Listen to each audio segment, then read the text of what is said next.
What's up, guys? Video number 2 today. You're tuning into the Mind of Opex. This segment today is going to be the Crimes of Opex. And if you stick with me to the very end, you're going to definitely understand why I'm making this video and why it's so important to realize this. And hopefully I can articulate it to where the message comes across very easily to be understood. Lack of better terms, I have sun in my eye. So, I want to start off with a backstory. And again, if you just stick with me through all of these stories, I'm not going to make it a regular routine to talk about stories. I have a lot of great stories, I'm just not a great storyteller. But if you get through all these stories with me, get to the end, you're definitely going to be pretty well off in terms of understanding the direction where I'm going to go and why I have to make this video.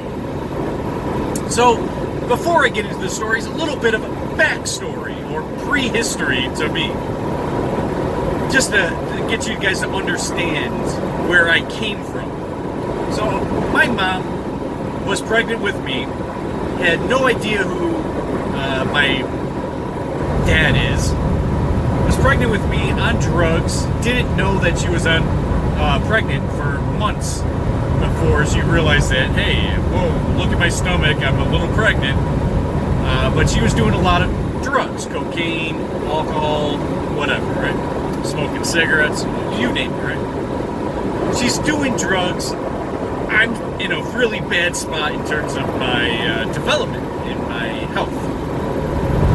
But, so I was adopted at a very young age because her boyfriend at the time, when I was up until like 5-6 months old, yeah, I was about like 5-6 months old, she adopted me or had me adopted because she couldn't take care of me. Her boyfriend was beating her, her boyfriend was also beating me, and that boyfriend was actually my half-brother's father. Was beating me, essentially because I wasn't his, and whatever, very abusive guy. Beating me, yeah, as an infant, give you a couple instances. I was thrown into a commercial microwave as an infant, put on high. My mom saved me. I was beaten in the head with a hammer, yes, as an infant, beaten in the head with a hammer. You can still see some marks. When I was young, you can always see the marks, but since I've gotten older, they're harder to see, and I can't see them right now with that glare, showing you how pale I am. Holy fuck. Alright, so that was my little bit of backstory. I was adopted at a very young age. My parents weren't really around. My parents who adopted me weren't really around. They were, but they were at work. I was in daycare or in the hands of somebody else, someone a block or two down that they barely even knew. And I was never really home, never really interacted with my parents, never really got too much of a bond for my parents. Parents ended up getting divorced. I think I was like 7. And yeah, so I ended up going with the mother who adopted me, and she ended up raising me the majority of my childhood. Now the problem with that is, again, single motherhood, and she ended up actually finding a good man and settling down and getting married and such. But she was the type of person that was working all the time. So if you ever understood where I get with peaceful parenting, being around your children, things like that, you're probably understanding a little bit of why I make a lot of these videos. Parents were never around. I always went to school, they went to work. When I got home from school, she's still at work. My stepdad was around, so that was kind of a good thing. My stepdad was great. I don't want to be delusional here, but my parents were alright. They didn't wish me any ill will. But the first time I was in the back of a police car, I was 7 years old. Back of a police car. True story. Now, it wasn't necessarily because I committed a crime. My mom got home from work and didn't know where I was. Me and my brother, half-brother. And so we went to a kid on our bus's house. It was just a couple blocks down, and we just went to hang out with them because who else is taking care of us? No, right? So we just got off the bus at his house. We hung out with this kid for a while, and, you know, before the sun went down, we went home. But my mom didn't know where we were because she's working all the time. And that was the first time I was in the back of a police car. It wasn't a crime. But I just wanted to let you know that that was the first time I was back in a police car. And yes, and I'm not joking when I say this. This isn't like I'm boasting myself by saying I'm a fucking criminal at times in my life. But I've been in the back of a police car at least 30 times. And not at least 30 times, but at least 25 times. At least, bare minimum. And I'm not going to go into every fucking time I was in the back of a police car or every time I didn't get caught. We're talking about thousands upon thousands of criminal actions that I've done. And that would be just ridiculous. I'm just going to name a few that I can think of at the top of my head that gives you a better idea of what I went through in my past. Now, I remember I'm trying to come up with this as accurate as possible. I was probably 10 years old. My brother's probably 8. No, I was probably 11 years old. This is back when I remember we got a PlayStation and a new video game came out that we were up in arms about. Me and my brother, we were always into RPGs, old school RPGs from like the late 80s to early 90s. And we loved RPGs, like turn-based RPGs, you know. And there was a video game that just came out, and it was very expensive. I think it was like 30 bucks. Maybe it was even more, 35 bucks. I don't know. And, I mean, that was a long time ago. And so this game was called RPG Maker. And we really, really, really wanted that game when it first came out, when we saw it on the shelves. We would walk up to a place called Game Craze, I think it was called. It was a place like GameStop, but it was back in the past in the early 90s, right? Well, even mid to late 90s. So, we wanted this video game, but we're very young, and we didn't have any money, you know? I've never gotten a handout for money. Ever. No one's ever given me 20 bucks. My parents have never given us money to go see the movies like some of these parents do now. We didn't get that treatment. We didn't get shit, right? So, it was all about making it on our own. So, we tried to devise a plan of how we're going to get that. First things first that we came up with was the typical one. We're going to go there and steal it. Well, that's not going to work because we stole so many video games from them. We know a lot of people that stole video games from them. You know, open up the case, steal for the PlayStation would be the disc. They stopped doing that. So we couldn't steal the disc. And we can't steal the game. So that was out of our reach. So we devised another plan. We devised a plan because there's a church in the neighborhood. And we claimed to be part of that church, and just with a plastic bag that you can get anywhere, right? We just had a plastic bag from our local probably store or something. We went door to door in a radius of like half a mile in our neighborhood. We just knocked on each door. My brother's like 9 years old. We had another kid with us that was probably 7. And I was like 11, let's say. These ages are probably different. You can look it up, what time frame RPG Maker came out for PlayStation. And I was born in 86, so I don't know. So we go door to door saying that we're from this church, you want to have a donation.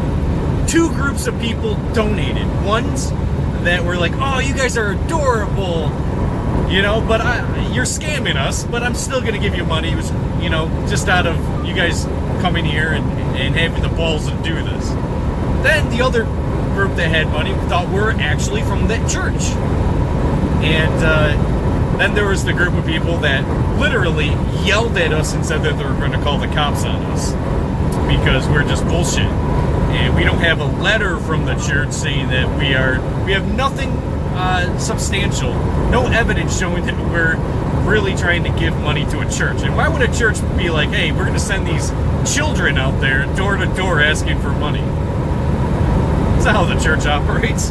But anyways, we thought of it in our little child heads that we're going to make money. We ended up making, I think, $1 short of what we needed. But yeah, we went up to the, not GameStop, Game Craze, and we bought the game. We're $1 short, but the guy, I think, let us slide, if I remember right. You know, again, this is over 20 years ago. I don't remember. But yeah, so we had a con plan at a very young age. And that's not the only time we had con plans. Like, that was just nothing out of the ordinary in our lives back then. We're all con men. We're all trying to steal and make money and do whatever we can to do the things that we want to do.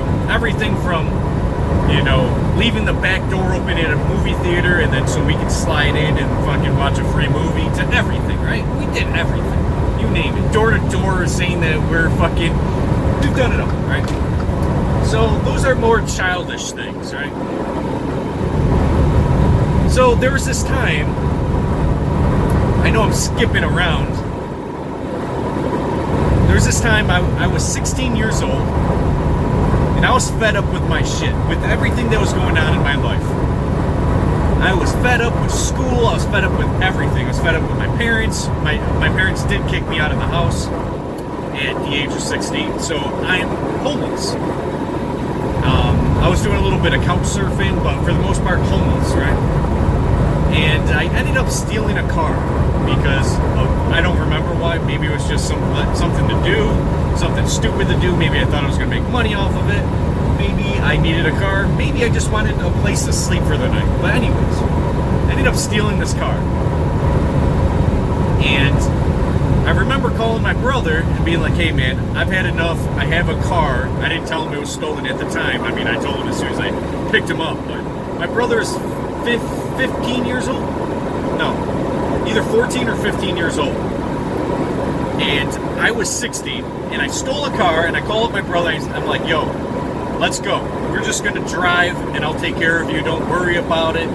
I had these plans because I had like probably an ounce of weed or something that I was going to sell this weed, then bring it up, and then I'll just make money doing that or some stupid shit, right? I was a drug dealer, so, you know, I had to make ends meet.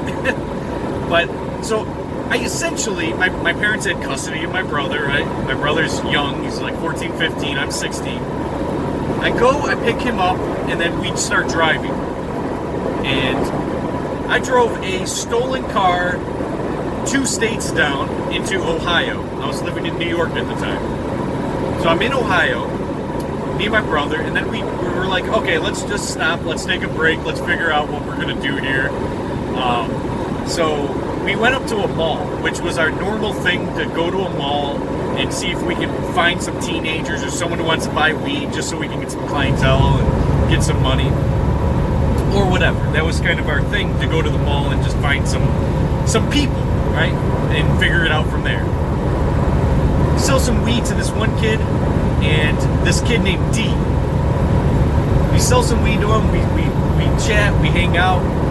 Then we go back to his girlfriend's place, and we go to his girlfriend's place, and we just chill, and we're smoking pot, and he's telling us shit. Ended up, somebody broke into my car and stole the rest of my weed.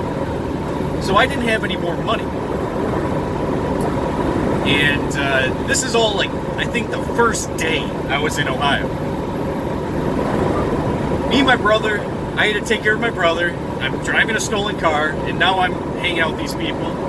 And the boy leaves, and I suspect that he stole my weed, but I have no concrete proof of it. But someone stole my weed, guaranteed. And I couldn't believe that someone stole my weed, but it happened. So I had no way to make money. I think I had like $150, maybe $200 from drug dealing. You know, not much. So we're hanging out with this chick, and her other friend comes around. So there's 2 18-year-old girls that are fucking drop-dead gorgeous. And we're chilling with them, we're drinking, we're smoking pot, we're chilling. They say that we can spend the night and shit. Ended up, these girls say, hey, we run this escort business and we need a driver. You want to drive for me? I'll give you like 20 bucks a stop or something. I was like, hell yeah. So for like a month or so, I'm living in Ohio, going door to door all around the Cleveland area of dropping off these escorts and making sure that they leave safely and, you know, being the driver. And I used my stolen car. And this happened for like a month. And, you know, I'm not going to go through every story of that, but, you know, essentially, I was running an escort business using my stolen car. And I made some good money. At the age of 16, that was really good money. 20 bucks a stop. Let's say we did 5 stops that night. You know, let's say that's 4 or 5 hours of my time. And gas, and I would make 80, 100 bucks. Started doing that for a while, for a month or so, and made enough money to take care of me and my brother. And so we're living with these escorts, me and my brother, and they're older than us and fucking drop dead gorgeous. And the main chick, Naomi, her little brother was like 7, 8. And we decide one night that because she didn't have any licks, that we were going to fucking go do some stupid teenage shit. So we filled up some Molotov cocktails with gas cans and like Bacardi liquor bottles, you know, with rags in them. And we went and looked for a spot to just fucking torch on fire. Mind you, this is the Crimes of Opex. This isn't me now. So, 16 years old. My brother's like 14 or 15. I think 15. And this kid's like 7 or 8. And we go to a golf course and we just set the motherfucker on fire. Everything that was there was on fire.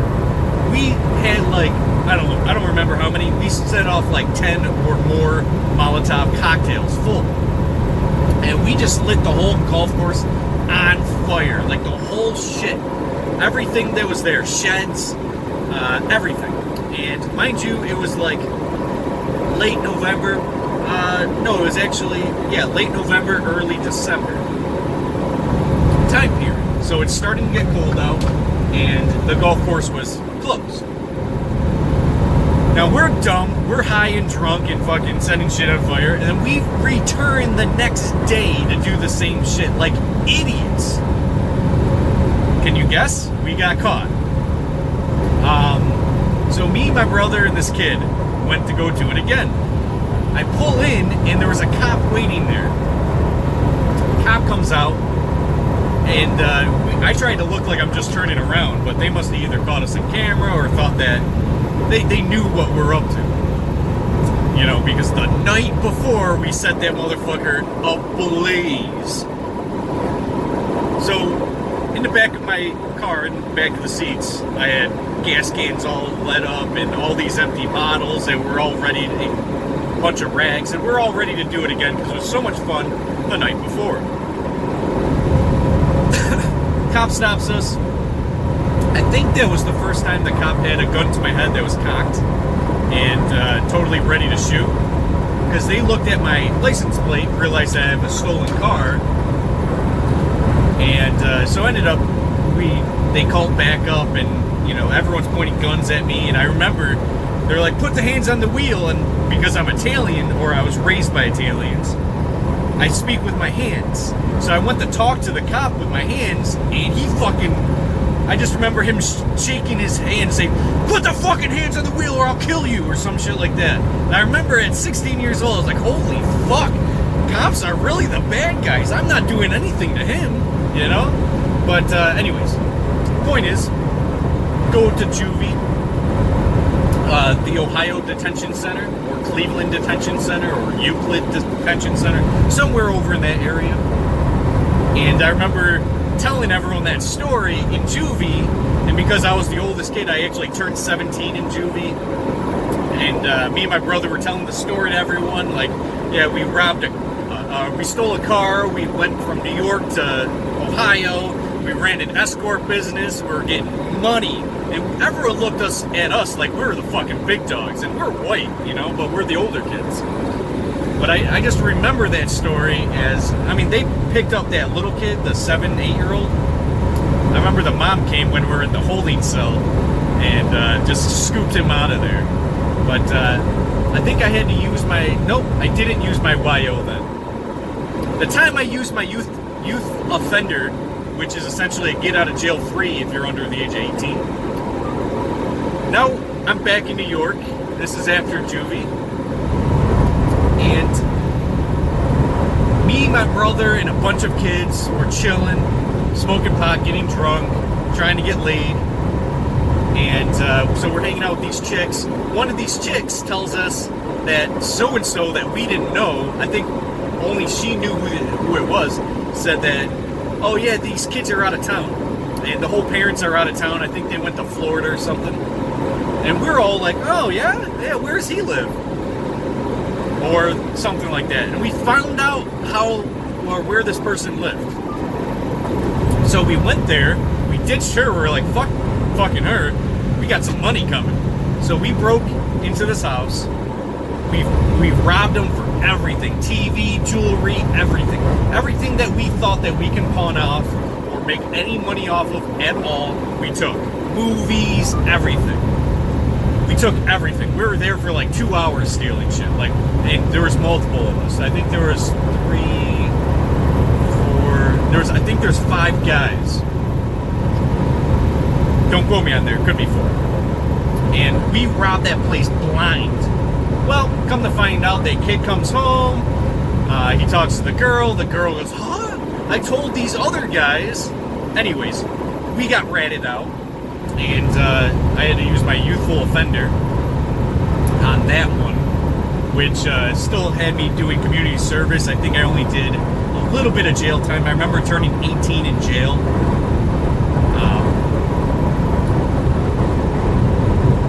Need some water. I didn't realize this is going to be a long video, but it's going to be a long video. Some of y'all don't even want to listen to this shit, and that's fine. But there is a point I'm getting to. So I turned 18 in jail, and I remembered to myself, never again. I've had 2 DWIs that put me in jail later in life. Hold on, it was 2010 and 2011. I had 2 DWIs, lost my license for many years, went to jail. I remember turning, no, I didn't turn 26 in jail. I got out of jail the day before I turned 26 so I can go and, I remember that was a time I really fucking partied hard when I was 26. So I got out of jail. I finally get out and I went to, I think I went to a bar and I partied whatever money I had. Now I can dive into the time I pissed on a cop, the time I had an open container, I had plenty of open containers. I can tell you the story of that UPM charge. Let me tell you a UPM charge. And I didn't know the law back then, right? I was either 17 or 18 years old. I think I was 18 years old, maybe even 19. Yeah, let's just say I was 18 years old. And I'm in the suburbs, and I hang out with some friends I haven't hung out with in a long time. For some reason, they wanted to go smoke a blunt back in the woods, and they showed us where to go.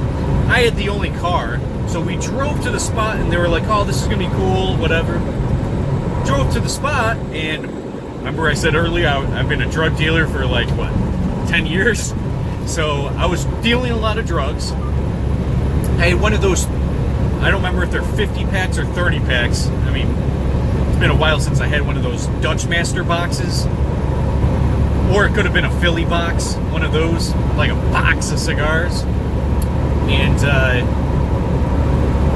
so we go back there, we smoke a blunt, but I have a bunch of weed selling shit. I had my scale, baggies, weed in this box. And it was in my glove box.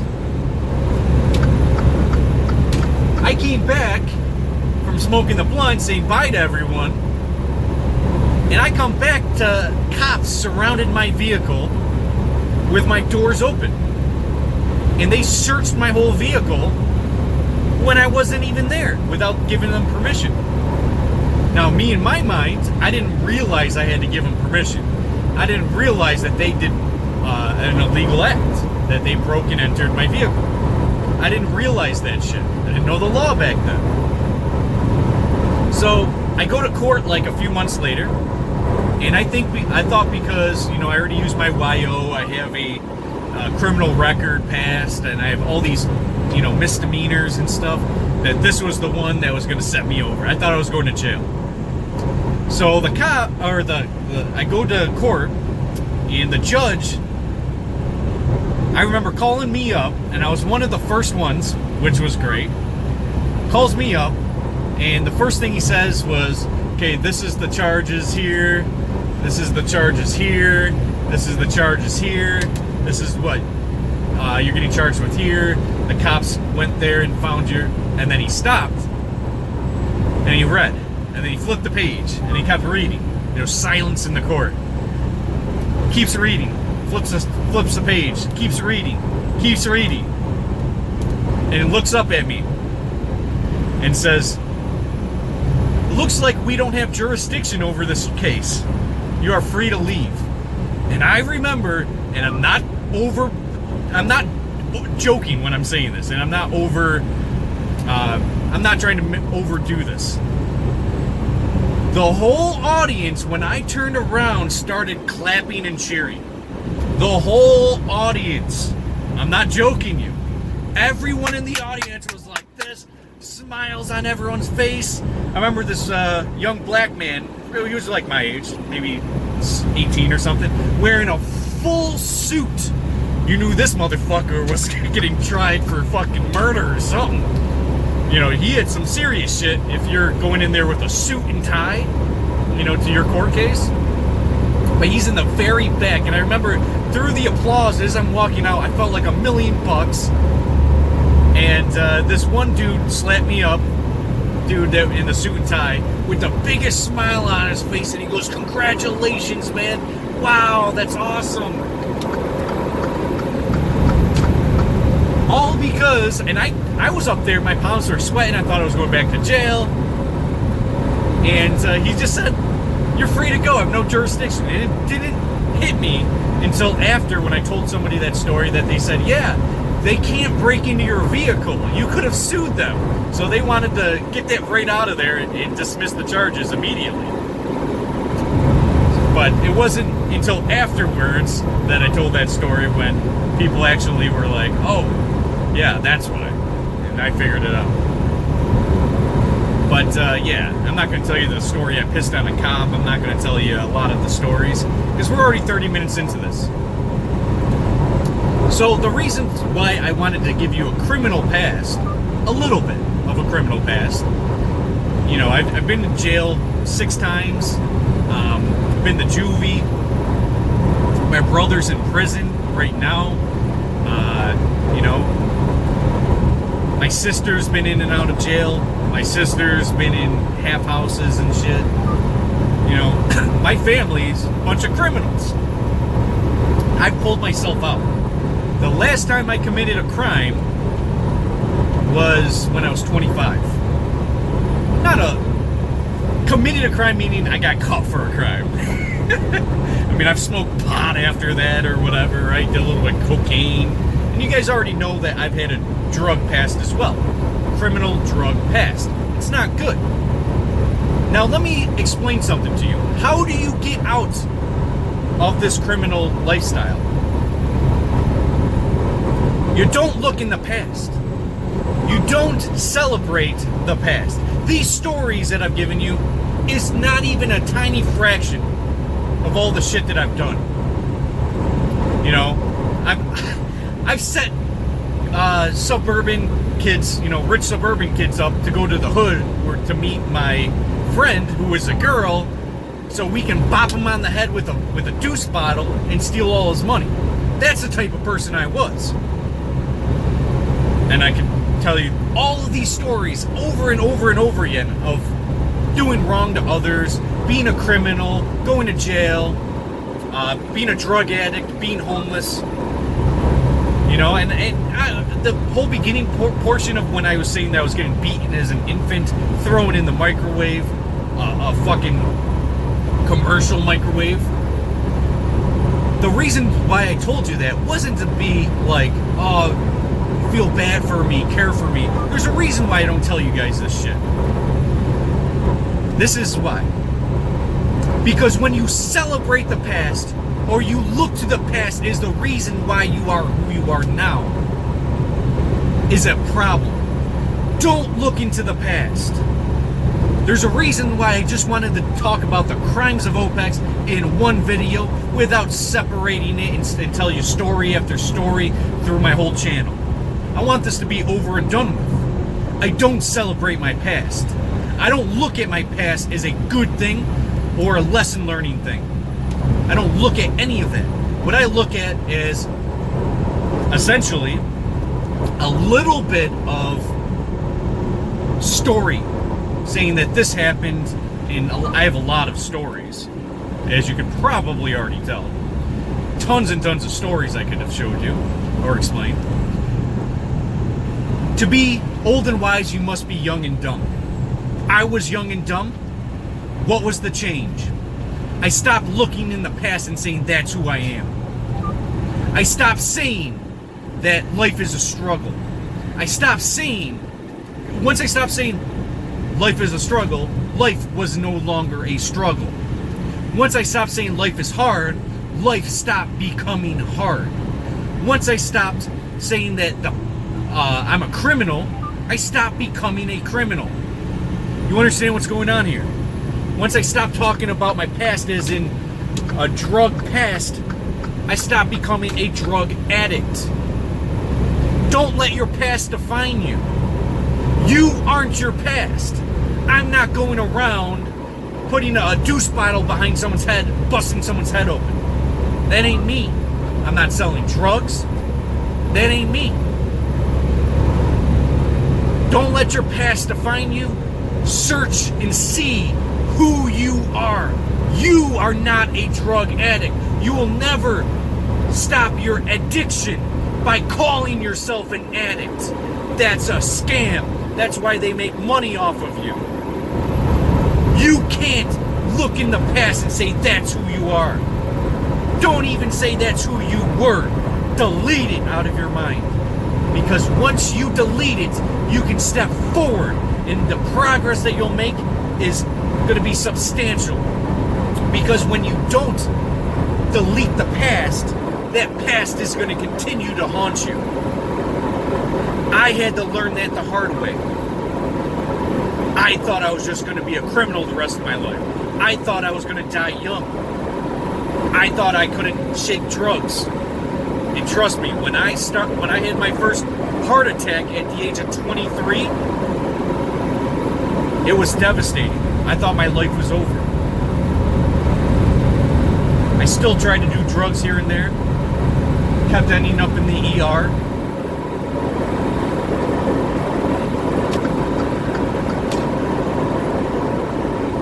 Punishments are not going to keep you from doing bad things. The jail system, the prison system, isn't going to stop you from doing more criminal acts. The only thing that can stop you is if you look in the mirror, you find out who you are, and say that shit that you've done in the past does not define you, because that's not who you are. Your job isn't who you are. Your hobbies aren't who you are. Your drugs of choice does not represent who you are. That's nothing to do with you. That's just keeping you from being you. You are not a criminal. But if you surrender to the notion and keep telling these stories as if you're fucking Joey Diaz, you know why it took Joey Diaz so long to stop his fucking cocaine? Take a fucking guess. He loves the stories. He loves the fucking cocaine stories. Oh, we had to rob this dude, we did this, you know, we would rob these, you know, gays trying to blow each other in the alley. We would rob them and then buy some drugs with it. You know, when you're telling these stories, what are you doing? You're saying that's who you are. That is what you are doing. When Joey Diaz says, man, I was crazy. No, what he's really saying is not, I was crazy. He's saying that I am crazy, and if I could do it all over again, I would. He isn't changing himself. Life is about changing. Life is about metamorphosis. Life is about becoming something better. Become your greatest version of you. Don't let your past define you. You're never going to stop your drug addiction, ever, by repeating these stories in AA.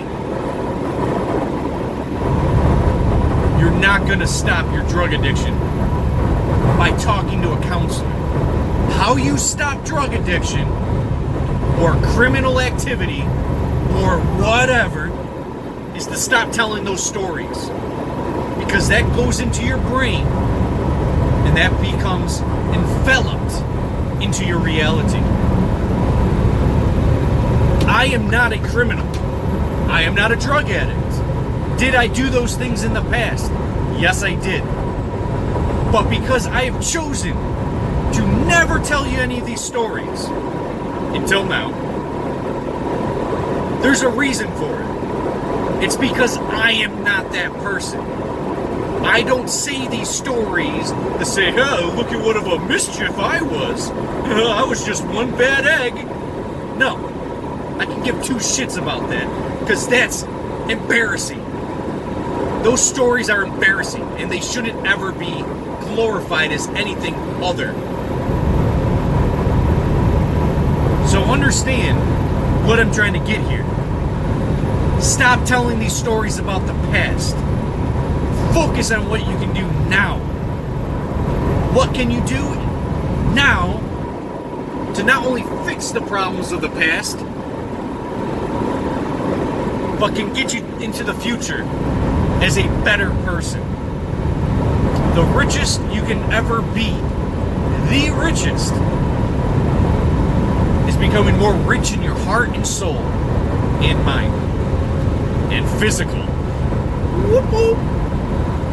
Ah, man, if I was just a little tan, man, you'd see all that definition. Yeah, I work out with 35-pound weights back there. But you got to better yourself. And you're not going to be able to better yourself if you're talking about the past.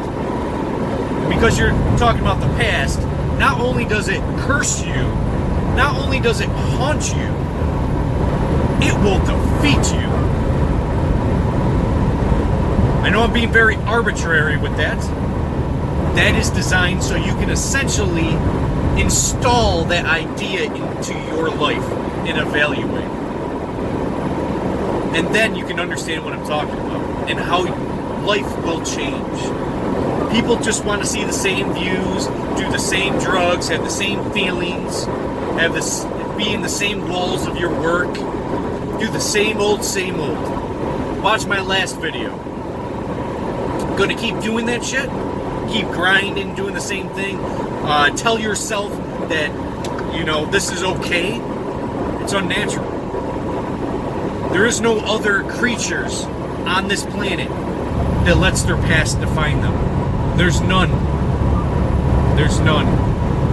We all adapt and change. Don't be left in the fucking wind. And don't be dead.